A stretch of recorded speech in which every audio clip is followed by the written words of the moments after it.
Morceau par morceau, dans le bord, la première, c'est hanche et psoas. On va vraiment découvrir, l'anatomie, on va découvrir c'est quoi, comment ça fonctionne. Donc, j'ai mon squelette dans la vidéo, j'explique les muscles. Vous avez vu, j'ai mes pantalons muscles aussi.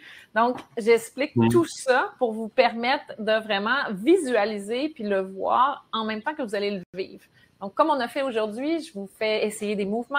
Vous pouvez même faire des observations avant, donc ce que j'appelle des tests. Vous bougez d'une certaine manière, puis vous bougez, vous faites un exercice de massage ou de mouvement, puis après ça, vous retournez faire le deuxième test et vous voyez comment ça a fonctionné, comment ça vous a aidé, c'est quoi le résultat.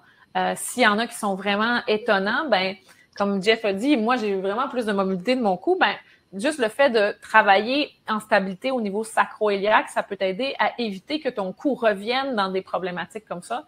Donc, ça peut être des mouvements clés que vous gardez et que vous pratiquez plus souvent à travers vos autres pratiques de mouvement.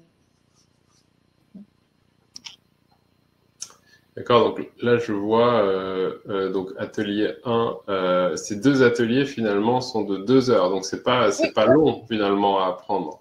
Non, c'est pas long, puis vous n'êtes pas obligé de tout le faire tout d'un coup.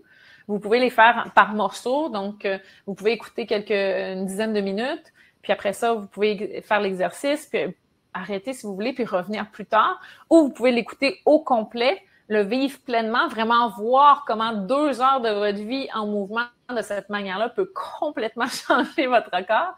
Puis après ça, choisir c'est quoi lesquels que vous voulez peut-être plus implémenter dans votre vie quotidienne.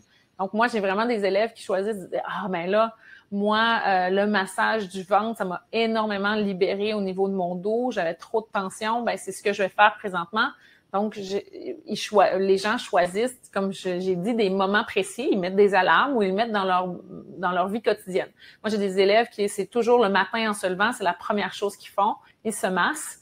Et pour le restant de la journée, ben, ils ont les bienfaits qui perdurent dans le temps. Le fait de le faire des petits morceaux fréquemment, ben ça va beaucoup plus affecter que, comme tu disais, 1 heure de yoga par-ci, par-là aussi. Donc, c'est vraiment ça.